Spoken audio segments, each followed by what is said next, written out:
This is Ed Robinson, Kensington College, talking today about continuing on ExcelVBA. We're talking about string handling.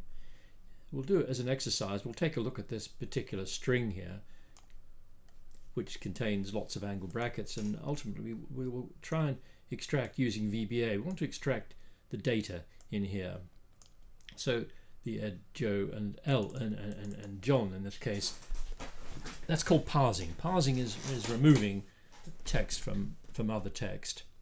So, but before we do that, we'll talk about, just to introduce what XML is, and also, but before we do that, we'll look at HTML, because XML came after HTML. So let's just take a look and see what HTML is. Now here's a bit of HTML, and it's got a lot of angle brackets in it.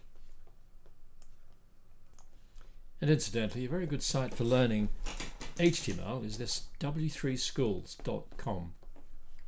I'm going to actually lift this bit of HTML from here,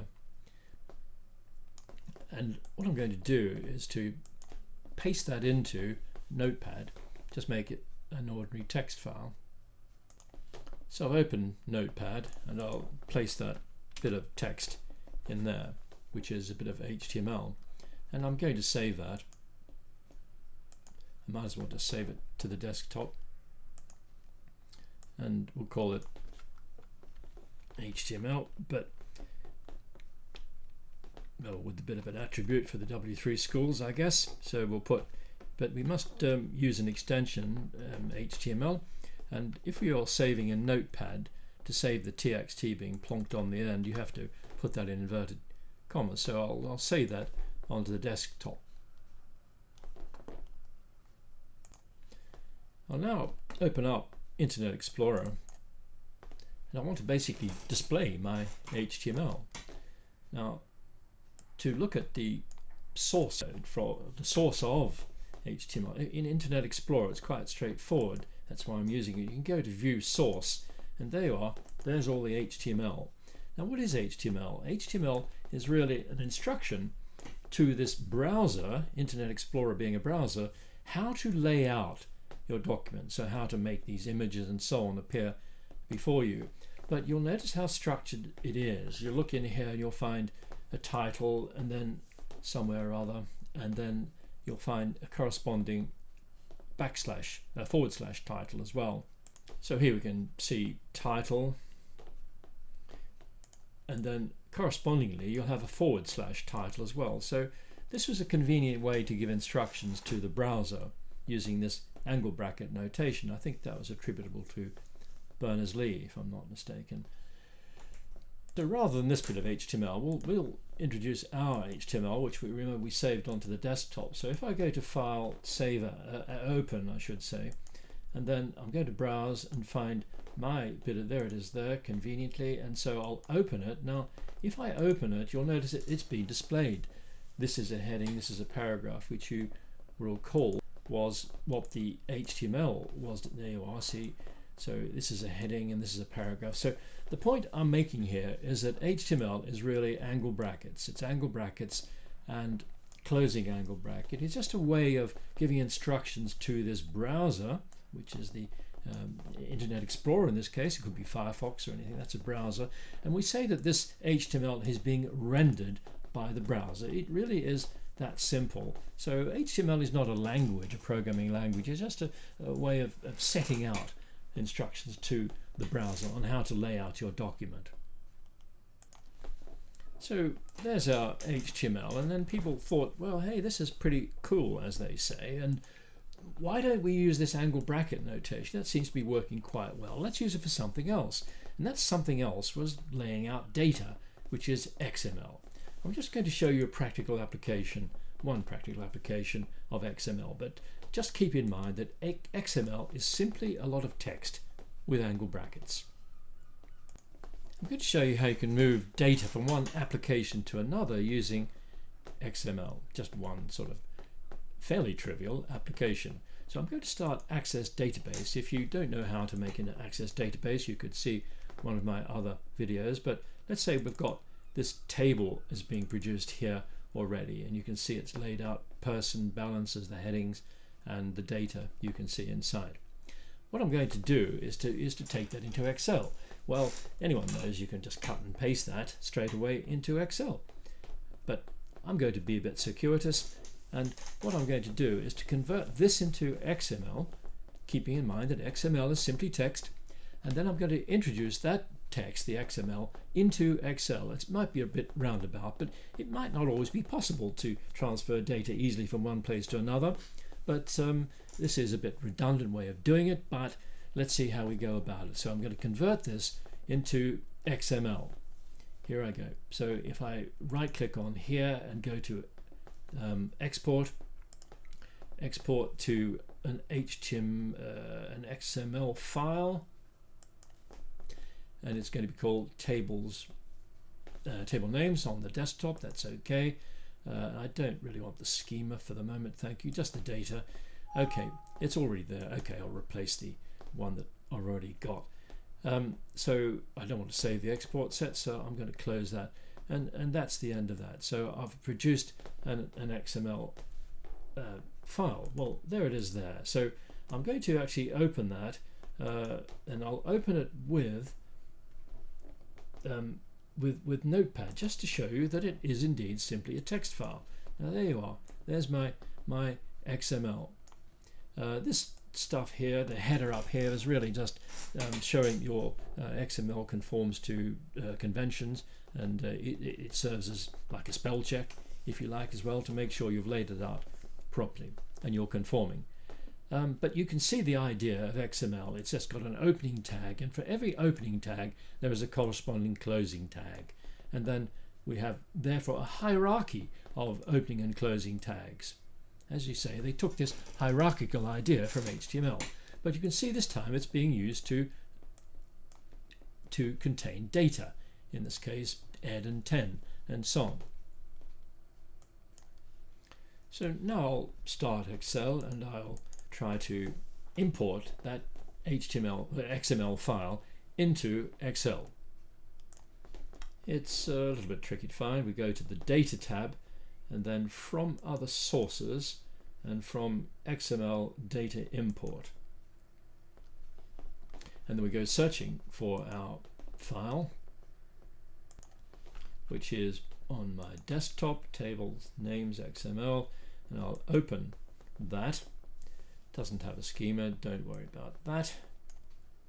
We want to place it into, why not put it into cell A1 on an existing worksheet, and then click that, and there you are. There we have our XML data has been imported into our Excel spreadsheet. So just to emphasize once again that XML is just a string data, and it's got lots of angle brackets. And we're going to, so from ExcelVBA, as an exercise, what we're going to do, and I hope you see now the relevance, is we're going to try and take out the data in here from the XML string. And this process is known as parsing. So let's try and do that from ExcelVBA. So once again, I've inserted a button, and I'll double click on the button to take us into the VBE. So my VBE window appears.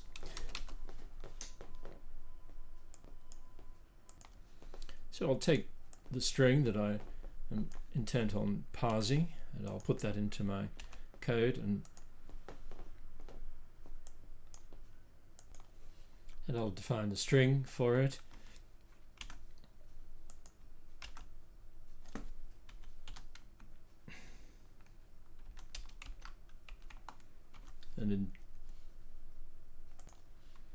And enclose that in inverted commas to denote that it's a string, and then of course I just make sure I need to dim that, to declare it I should say, dim html end key as, so we've declared and defined our string. So what is our strategy? Our strategy will be to go looking for this tag here, this opening tag, and this end tag, which in each case encloses the data. So, and for John as well. Now, So what we should do then is to start off by just trying to find the position of this person here. So I need to find an integer value, so I'll define dim pos as an integer, and then I need to try and find out the position. So which function are we going to use to find the position of something? It's the instr function, the in string. So we're going to be searching in our XML, and what are we going to be searching for? We're going to be searching for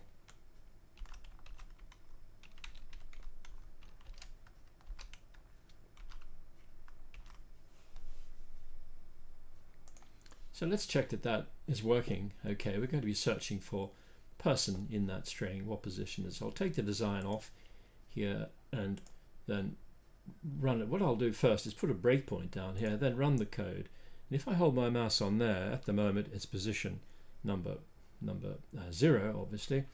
And then if I press the in string, see, I'm looking for that bit of string in there, and I'm looking for person. So if I press F8, it gives me 9. Now let's see. If I start from here, that's position 1. So I'll go 1, 2, 3, 4, 5, 6, 7, 8, 9. So indeed it's found the position of person, which is the position of the first angle bracket. So keeping in mind what our strategy is going to be, that I'll just stop that running, that we're going to find the position of person, but we need to find the position of / person, the end tag as well. So what I'll do is something similar. I'll have pos2, say here pos2 equals, in this case it's the / person, and then I need to make sure that I dim that as well. Pos2 as an integer has got to be dimmed as well. So I could put a breakpoint here and just run that and just make sure that that's giving me, well, at the moment it says that, so I'm going to press F8 and it says 19, so that you can check that to see that there is the position 19. So if I stop that, and then what am I trying to do? I'm trying to get, well, let me start off by just trying to extract one piece of data, which is the data ed. Now let's see how we're going to do that. We've found the position of this and we've found the position of this. Now when we found that, we don't want the position, we want the actual position of that. Now how will we do that? Because at the moment pos1 is just giving us position there. We want that position there. Well, it's quite simple really. We just need to add on the number of characters here, which is 1, 2, 3, 4, 7, 8, 9. So if I add 9 to that, that should give me the position of that. Now what I'll do, I'll just say, be a bit more formal about this. Pos1 is equal to the previous value of pos1 plus, well, just for the moment it's 9, but I will be a bit more general. It's actually the length of that particular string that gets added on. So if I control drag that down to there, so that should move pos1 along to here. Now let's just check that that's working. I'll put my breakpoint here and run the code, and let's check that. It says pos1 at the moment is 9. Let's just check that. 1, 2, 3.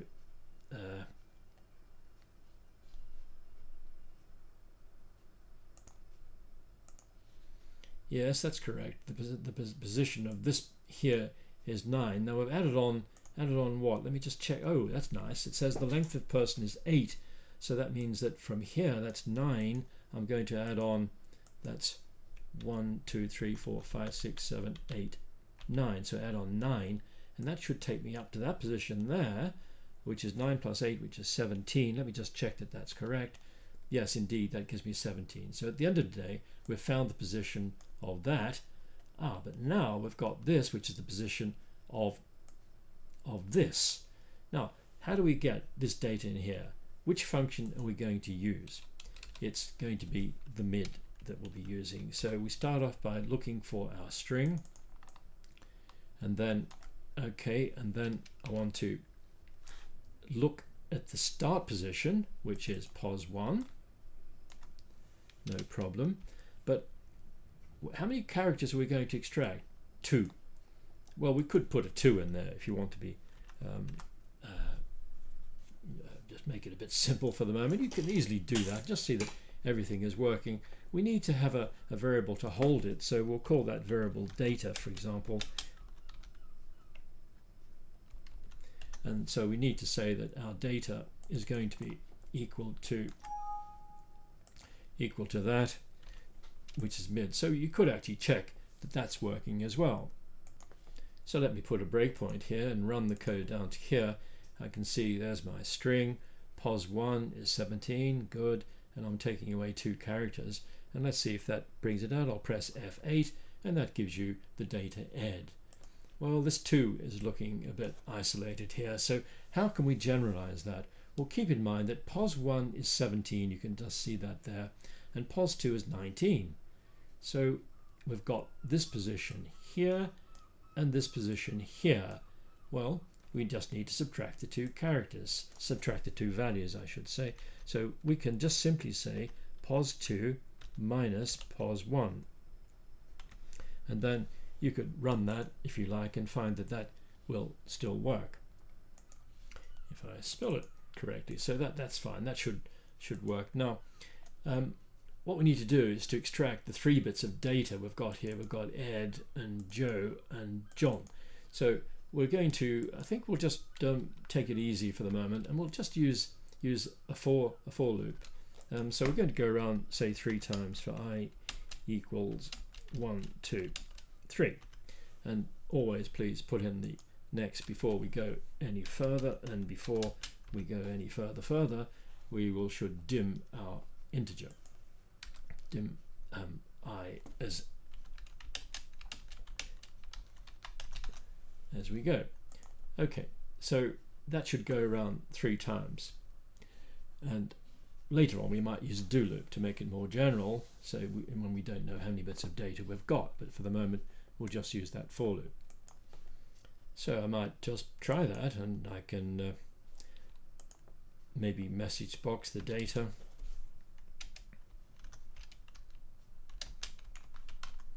and then we can run it, and oh, now that's just giving the same bit of data every time. I'll just indent that code for the moment in my for loop. Now why is that? Well, when it comes around, it's going to find this position here. The position pos1 is going to be this position here, and then that's that pos1 there is going to be that position there. Then we're going to find pos2, and so on. Now the problem is that when it comes around again, it's simply going to be looking for the very first ed, or the very first person, I should say. It won't go on to find this person, so we need to sort of bump it along a bit. Now how do we do that? Let's take a look at this inString function. What we should do is do an F1 on that and try and get some help on inString. Now if you do that, if you can see that, okay, it says inString, and then you'll see this thing here, if you can read that, it says inString start, and it's in square brackets. Now that means it's an optional parameter, and then you've got the string that you're looking in, and then the string that you're looking for, and a bit of other optional stuff here. But that's the important thing here, is that this thing here is an optional start position. Now that means that I could put in this value in here. Well, if I put 1 in, that wouldn't be any use to at all. What that should do, we could try that, but that just means start at position number 1 every time. Well, we want to start at a different position, so we need to sort of bump it along. Now let's take a look at when it comes around the second time. pos1, let's just try pos1. It's going to be, well, let's see what it's going to be. I'll just comment out this message box for the moment, and I'll put a breakpoint in here, and then I'll run it. Okay, so it goes around, and pos1 is 0 to start off with, and then it's going to be, well, if I let it go around, loop around and come back, now pos1 has got the value this time of 17. Now pos1 is going to be the position of this. So the first time around the loop, pos1 is 0, of course, but now if we, as we just went around, I'll just do that again. If we go around, you'll see that now pos1 has got the value of 17, which is this position here. Now we might therefore use that pos1 to find the next bit of data up here. So what we could do, instead of that 1, we could make that pos1, which indeed is 17. Now what will that mean? Now it will mean that it will start looking at this position from here and then move along and therefore find the next person. Let's see if that's the case.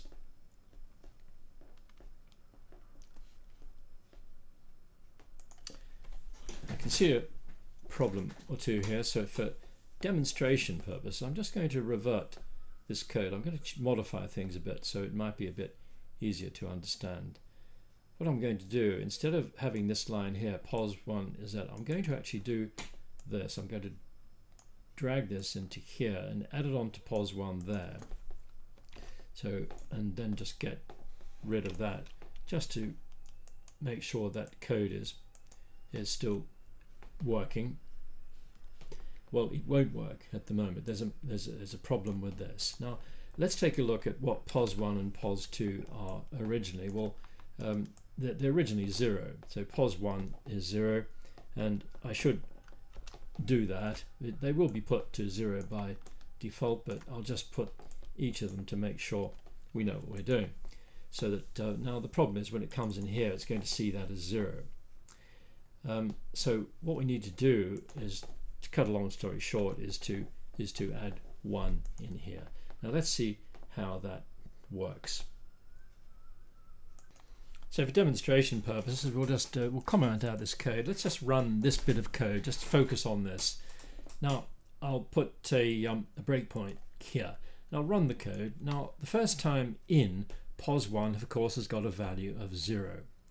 Now it should, when I press the F8, it should find the position of the first person, which is starting here. Now pos1 is 0, that altogether has got the value of 1, which is this starting position here. So let's see what happens as I press the F8. It produces 9. Now 9 is the position of this person here. Now if I press F8 again and bring it round, just watch the value of pos1 is 9, becomes 9 plus 1 is 10, and looks for the next position. Now that means the next position up here is the person, which indeed, if you count all the characters, is actually character 45. Let's see if that's true. So it starts looking here, which is position 9 plus 1, and it should find this position here, which is pos1, which indeed is 45. And then if I now continue with that, it should find this position up here. So we are currently here. It should bump it along by 1 and then find this one here. Let's see if that's true. So at the moment it's got the value of 45, and bump it along, it gives 82. So 82 is the position of this person. So far the pos1 has found these positions. It's found the position of this person, and this person here. We can then do a similar thing with pos2. I'll just uncomment that, and now pos2, and we'll say that's going to be equal to pos2 plus 1, and that should similarly find the positions of the /.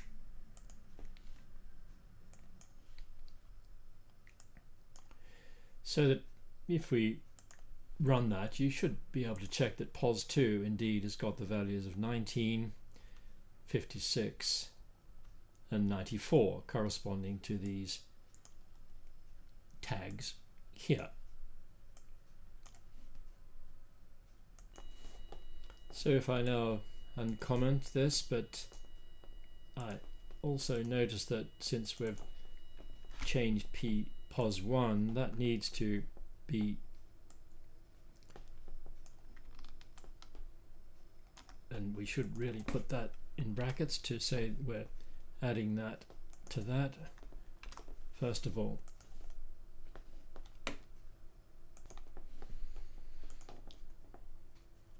if that's become a bit confusing, perhaps we ought to define and assign a new variable. We could call it capital L, for example.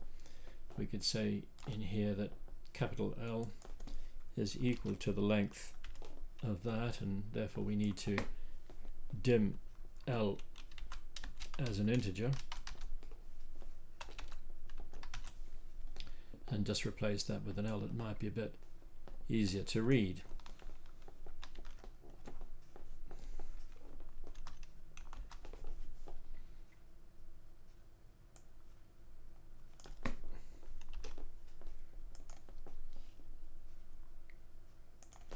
So now if I run that, I should get successfully, finally, the data extracted. Now we'll consider using a do loop, because we might not know how many bits of data we've got in our XML string. Now do loops can be quite dangerous, though they go into an infinite loop and seize up the code.